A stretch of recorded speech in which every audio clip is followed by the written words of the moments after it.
नमस्कार प्यारे बच्चों, मैं साइकोलॉजी बाई आर के वर्मा। प्यारे बच्चों, काफ़ी दिनों के बाद आज हम लोग व्यक्तित्व की चर्चा करेंगे, क्योंकि बीच में कुछ समस्याएं आ गई। क्लासेज आपकी ऑनलाइन की जगह पे ऑफलाइन चालू हो गई, इसलिए वीडियो नहीं बन सका।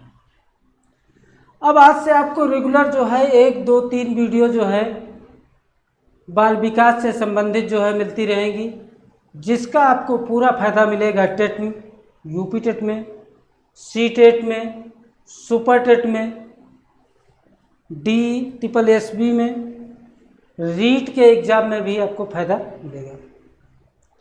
मैं विश्वास के साथ आपको अवगत कराना चाहता हूं कि मैं जितना पढ़ाऊंगा इससे बाहर आपको एग्ज़ाम में एक क्वेश्चन बाहर से नहीं मिलेगा। पूरे के पूरे आपको क्वेश्चन यहीं से मिलेंगे। व्यक्तित्व देखें हैं, जैसे ये व्यक्तित्व लिखा है, ये व्यक्तित्व इसे अंग्रेजी में पर्सनालिटी कहते हैं। क्या कहते हैं? अंग्रेजी में इसे पर्सनालिटी कहते हैं। और ये पर्सनालिटी शब्द लैटिन भाषा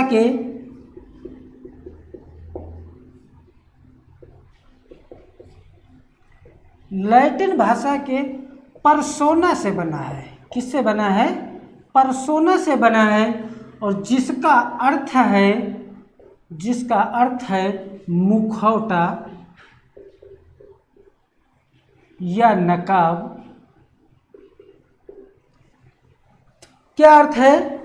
जिसका अर्थ है मुखौटा या नकाब, या हम इसे ये भी कह सकते हैं नकली चेहरा।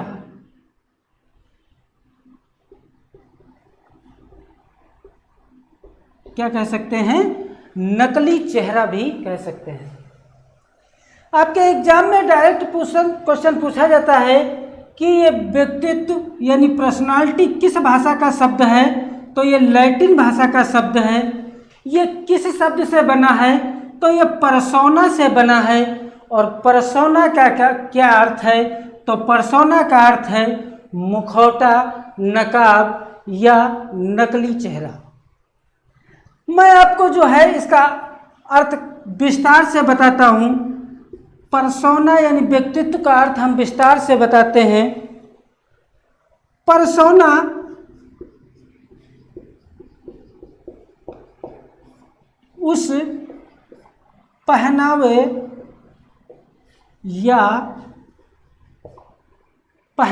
या वेशभूषा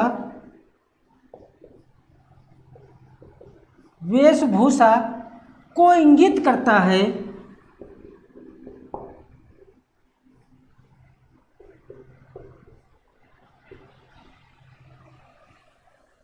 व्यक्तित्व का क्या अर्थ है? पर्सोना उस पहनावे या वेशभूषा को इंगित करता है जिसे पहन करके व्यक्ति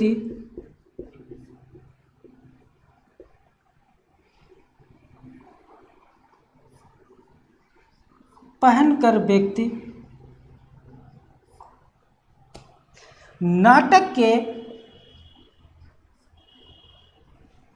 रंगमंच पर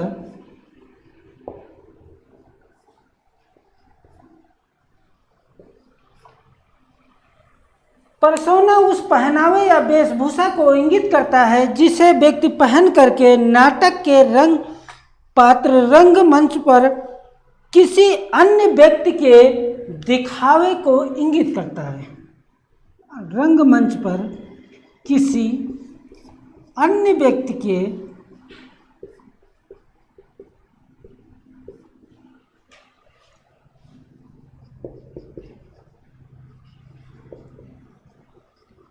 दिखावे को इंगित करता है।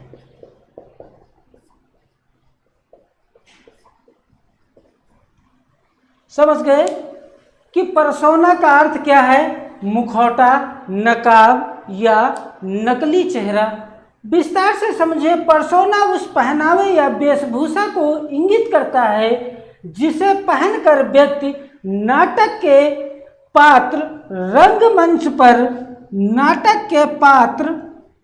रंगमंच पर किसी अन्य व्यक्ति के दिखावे को इंगित करता है, उसे हम व्यक्तित्व कहते हैं, यानी उसे हम पर्सनालिटी कहते हैं। समझ गए इसका अर्थ? दूसरे शब्दों में हम कह सकते हैं कि व्यक्ति के आंतरिक व बाह्य व्यक्ति के आंतरिक व बाह्य व्यक्ति के आंतरिक व बाह्य गुण लक्षण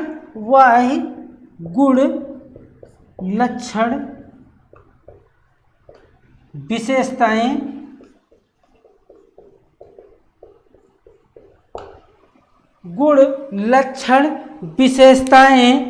जिसे समाज में उसकी पहचान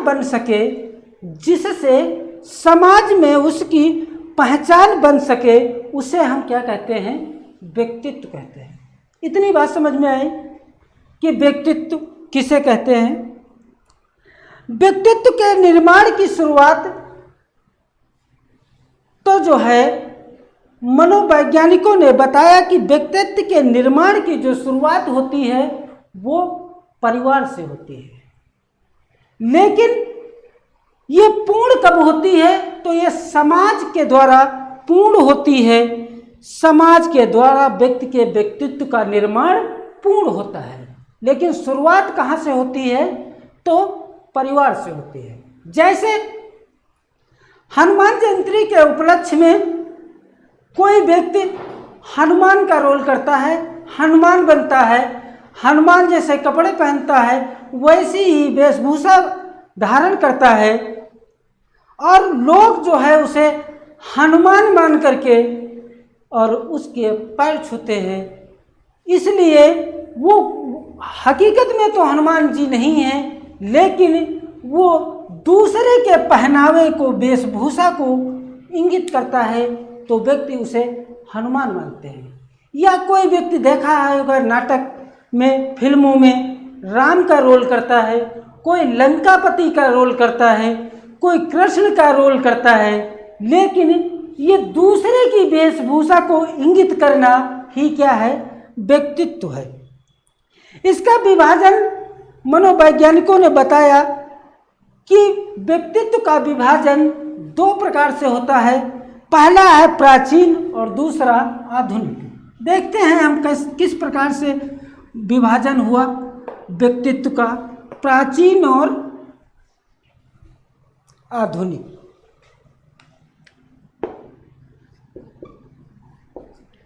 पहला प्राचीन और दूसरा आधुनिक। अब देखिए प्राचीन में क्या है? ये प्राचीन समय में व्यक्तित्व बाह्य दिखावा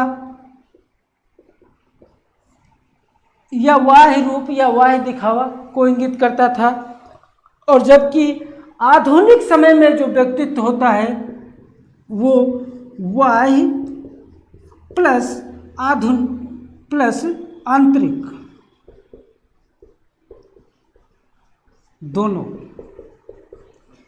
यानी प्राचीन समय में व्यक्तित्व का निर्धारण होता था तो बाह्य दिखावे के द्वारा होता था, लेकिन आधुनिक समय में निर्धारण होता है तो बाह्य और आंतरिक दोनों रूपों में होता है। बाह्य ये शरीर रचना पर आधारित होता था,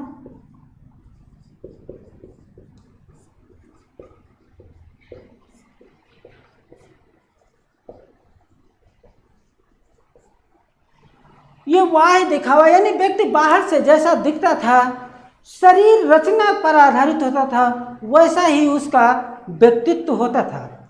लेकिन आधुनिक समय में बालक के सर्वांगीण विकास पर इसका निर्धारण होता है। बालक के सर्वांगीण विकास पर सर्वांगीण विकास पर इसका निर्धारण होता है व्यक्तित्व का। पूछा जाए आपके एग्जाम में प्रश्न कि प्राचीन समय में व्यक्तित्व का निर्धारण होता था तो वाह दिखावे से, लेकिन आधुनिक समय में व्यक्तित्व का जो निर्धारण होता है वो बाह्य और आंतरिक दोनों रूपों में होता है। प्राचीन समय में केवल शरीर रचना के आधार पर व्यक्तित्व का निर्धारण होता था, लेकिन आधुनिक समय में केवल शरीर रचना के आधार पर नहीं, जबकि बालक के संपूर्ण यानी सर्वांगीण विकास पर उसके व्यक्तित्व का निर्धारण किया जाता है। इतनी बात समझ में आई। आगे देखते हैं हम लोग। व्यक्तित्व का क्वेश्चन एक बार जो है राजस्थान टेट में पूछा गया कि व्यक्तित्व का सर्वप्रथम वर्गीकरण किसने किया। तो देखिए, व्यक्तित्व पर प्रथम वर्गीकरण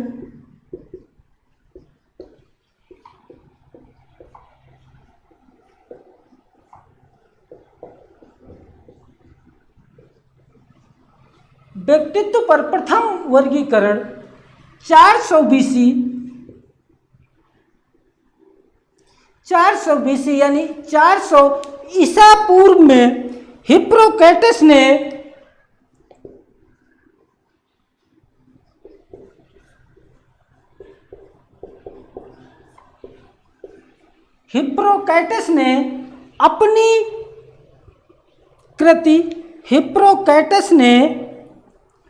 अपनी कृति नेचर ऑफ मैन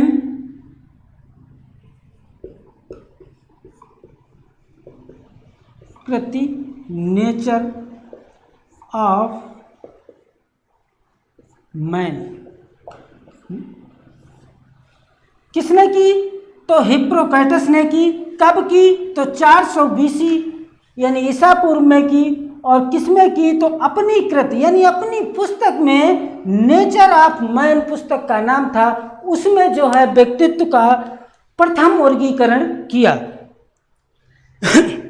इसी के आधार पर कुछ मनोवैज्ञानिकों ने व्यक्तित्व पर भी परिभाषाएं दी हैं, उनको हम लोग समझते हैं। परिभाषाएं तो बहुत हैं, लेकिन जो महत्वपूर्ण परिभाषाएं हैं उनकी हम केवल चर्चा यहाँ करेंगे, क्योंकि जितनी परिभाषाएं हैं उतनी सभी परिभाषाएं लिखाना आपके लिए ठीक भी नहीं है, क्योंकि आपको एग्जाम में जितना पूछा जाता है उतना पढ़िए, थोड़ा सा उससे ज़्यादा पढ़िए, क्योंकि बहुत ज़्यादा आपको नहीं पढ़ना है, क्योंकि आपको इस पर रिसर्च नहीं करना है। केवल आपको UP TET, CTET, super TET या रीट या DSSB जैसे एग्जाम आपको देना है। इसलिए पूछा जाता है परिभाषाएं पूछी जाती हैं, लेकिन एक बात आपको हम महत्वपूर्ण बता दें, सीटेट में कभी, अभी तक तो कभी एग्जामों में परिभाषाएं नहीं पूछी गई हैं, इसलिए सीटेट की दृष्टि से परिभाषाएं नहीं है, और बाकी जो हम लोग पढ़ा रहे हैं वो जो है ज़्यादा महत्वपूर्ण है। पहली परिभाषा आलपोर्ट की है। आलपोर्ट ने यह परिभाषा 1937 में दी है। 1937 में आलपोर्ट ने परिभाषा दी है। आलपोर्ट ने बताया, व्यक्तित्व व्यक्ति के भीतर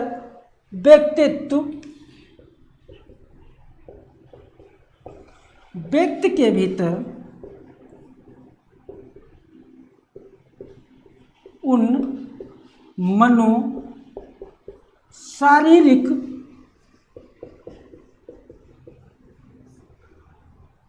व्यक्तित्व व्यक्ति के भीतर उन मनो शारीरिक गुणों का गतिशील संगठन है, गुणों का गतिशील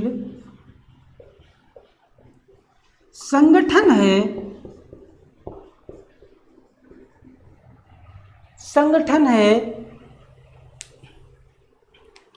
संगठन है जो वातावरण के साथ, जो संगठन है जो वातावरण के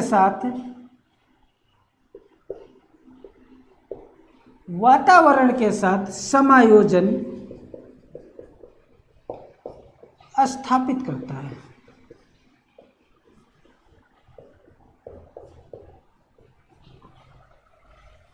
किसकी परिभाषा है? तो आलपोर्ट की है। दूसरी परिभाषा वुडवर्थ की है। वुडवर्थ ने कौन सी परिभाषा दी है? वुडवर्थ ने कहा व्यक्तित्व व्यक्ति के व्यवहार की समग्र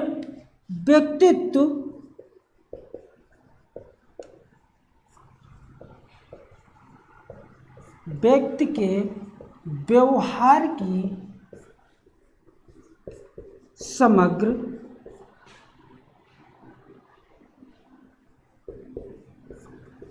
विशेषता है। ये किसकी परिभाषा है? तो वुडवर्थ की है। तीसरी परिभाषा गिलफोर्ड की है। गिलफोर्ड ने कहा व्यक्तित्व व्यक्ति के गुणों का समवंतित रूप है। व्यक्तित्व व्यक्ति के गुणों का समवंतित रूप है। किसकी परिभाषा है? तो आलपोर्ट की परिभाषा है। अगली परिभाषा बैलेंटाइन की है। बैलेंटाइन ने कहा व्यक्तित्व जन्मजात एवं अर्जित प्रवृत्तियों का योग है। उसे क्या कहा है? व्यक्तित्व कहा है। इसके बाद अब हम देखते हैं कि व्यक्तित्व का सिद्धांत किसने दिया? तो व्यक्तित्व का सिद्धांत सबसे पहले मनोवैज्ञानिक सिगमंड फ्रायड ने दिया। किसने दिया? सिगमंड फ्रायड ने दिया। पहली बार सिद्धांत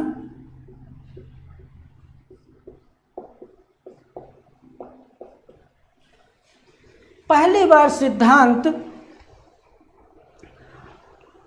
1896 में सिगमंड फ्रायड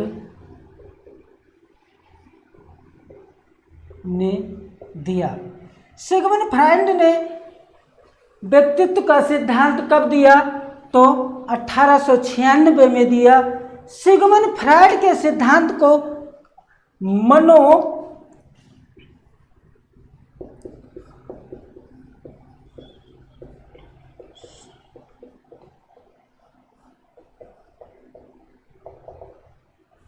सिगमंड फ्रायड के सिद्धांत को मनोविश्लेषणात्मक सिद्धांत के नाम से जाना जाता है।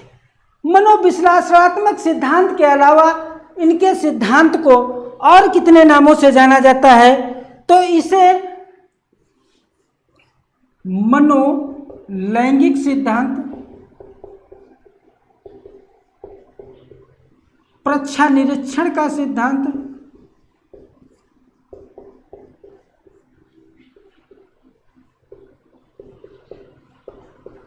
मनोलैंगिक सिद्धांत, प्रच्छा निरीक्षण का सिद्धांत और स्वप्न विश्लेषणात्मक सिद्धांत।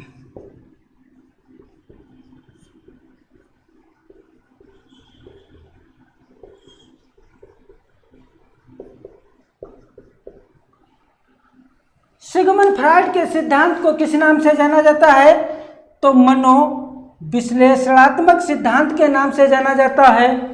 इस सिद्धांत के और अन्य नाम हैं मनोलैंगिक सिद्धांत, प्रच्छा निरीक्षण का सिद्धांत और स्वप्न विश्लेषणात्मक सिद्धांत। सिगमंड फ्रायड की बात आई है तो अब सिगमंड फ्रायड देखते हैं। सिगमंड फ्रायड का जन्म कब हुआ? तो इनका जन्म 6 मई कब हुआ? सिगमंड फ्रायड का जन्म 6 मई 1856 को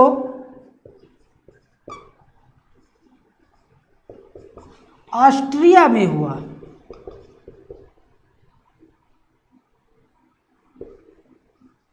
कहाँ हुआ? ऑस्ट्रिया में हुआ। ऑस्ट्रेलिया नहीं है। इनका जन्म कहाँ हुआ? तो ऑस्ट्रिया में हुआ। ऑस्ट्रिया कहाँ है? तो ऑस्ट्रिया वियना में है। कहाँ है? वियना में है। क्वेश्चन पूछा जाए कि ऑस्ट्रिया कहाँ है? तो ऑस्ट्रिया वियना में है। पूछा जाए कि इनका जन्म किस परिवार में हुआ, तो इनका जन्म यहूदी परिवार में हुआ। किसमें हुआ? इनका जन्म यहूदी परिवार में हुआ। कहाँ हुआ? तो ऑस्ट्रेलिया में हुआ। ऑस्ट्रेलिया कहाँ है? तो वियना में है। लेकिन बाद में ये आकर के, जन्म के कुछ समय बाद आकर के ये पेंसी नगर में आकर के बस गए। पेंसी नगर कहाँ है? तो पेरिस में है। पेरिस में है। पेरिस कहाँ? तो फ्रांस में है। फ्रांस में है। इतनी बात समझ में आई? कोई दिक्कत हो तो बताओ। सिगमंड फ्रायड पेशे से क्या थे? डॉक्टर थे। पेशे से क्या थे ये? तो ये डॉक्टर थे, और वो भी डॉक्टर पागलों के डॉक्टर थे। ये पागलों के डॉक्टर थे। एक बार इन्होंने एक पागल से कहा कि जो है ये बताओ कि आप पागल क्यों हो? पागल ने इन्हें जवाब दिया, जो जवाब सुन करके सिगमंड फ्रायड का भी जो है दिमाग खराब हो गया। पागल ने जवाब दिया कि साहब मैं पागल नहीं हूं, मेरा दिमाग खराब है। इससे भयभीत हुए सिगमंड फ्रायड और कहा कि जब ये पागल तो नहीं है, क्योंकि ये खुद ही कह रहा है कि मैं साहब पागल नहीं हूं, मेरा दिमाग खराब हो गया है। सिगमंड फ्रायड ने बताया कि यदि व्यक्ति को समझना हो, पढ़ना हो, तो मन को तीन भागों में बांट करके पढ़ें। कितने भागों में बांट करके पढ़ें? 3 भागों में मन को बांट करके पढ़ें। वो 3 भाग कौन कौन से इन्होंने बताए? वो 3 भाग इन्होंने बताए। देखिए, पहला इन्होंने बताया अचेतन मन।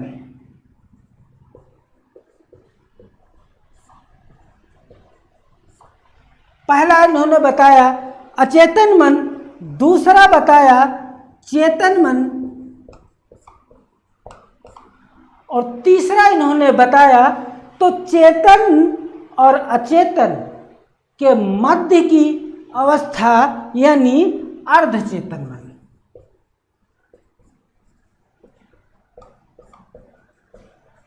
अर्धचेतन मन यानी मन को 3 भागों में बांट करके पढ़ाएं।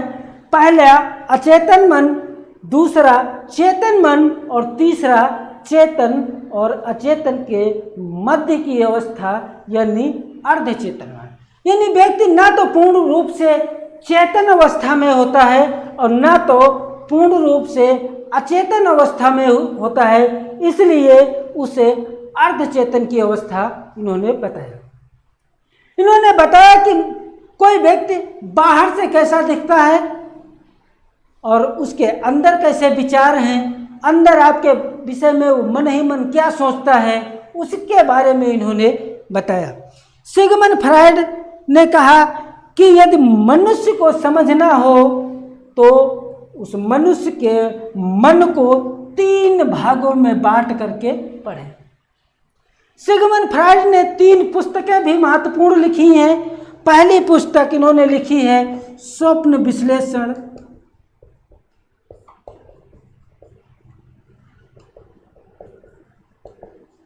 स्वप्न विश्लेषण।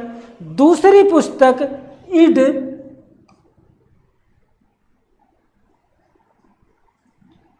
And ego.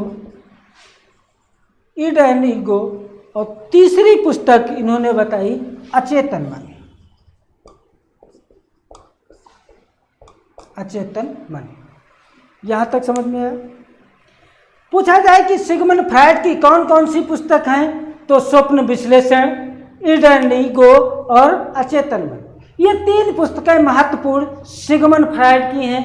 एक बार फिर से पूरा रिपीट करते हैं। सिगमंड फ्रायड का जन्म कहाँ हुआ? तो ऑस्ट्रेलिया में हुआ। ऑस्ट्रेलिया कहाँ है? तो वियना में है। ये किस परिवार में जन्म हुआ? तो यहूदी परिवार में जन्म हुआ। कब जन्म हुआ? तो 6 मई 1856 को जन्म हुआ। बाद में आकर के ये कहाँ बस गए? तो पेंसी नगर में बस गए। पेंसी नगर पेरिस यानी फ्रांस में। ठीक, ये पेशे से क्या थे? डॉक्टर थे, और वो भी पागलों के डॉक्टर। सिगमंड फ्रायड का जो सिद्धांत दिया उसे किस नाम से जाना जाता है? तो मनोविश्लेषणात्मक सिद्धांत के नाम से जाना जाता है। और इस सिद्धांत को अन्य नामों से जो जाना जाता है वो मनोलैंगिक सिद्धांत, प्रच्छा निरीक्षण का सिद्धांत और स्वप्न विश्लेषणात्मक सिद्धांत के नाम से जाना जाता है। इसके बाद अब जो है सिगमंड फ्रायड ने जो बताया कि जो है ये जो मन के 3 भाग बताए, अचेतन मन, अर्धचेतन मन और चेतन मन, इनको जो है हम लोग विस्तार से नेक्स्ट वीडियो में पढ़ेंगे। बस 5 मिनट 10 मिनट रुकिए और नेक्स्ट वीडियो की हम लोग जो है चर्चा करेंगे। महत्वपूर्ण प्रश्न यहाँ से बनते हैं, एक एक प्रश्न भी करवा दूंगा टॉपिक वाइज। जब जिस दिन पूरा मेरा टॉपिक कंप्लीट हो जाएगा उस दिन उस टॉपिक से संबंधित जितने क्वेश्चन बन सकते हैं सभी क्वेश्चनों की चर्चा हम लोग यहीं पे कर लेंगे। यदि मेरा वीडियो आप लोगों को पसंद आए तो इसे लाइक, शेयर, सब्सक्राइब अवश्य करें। Thank you all of you.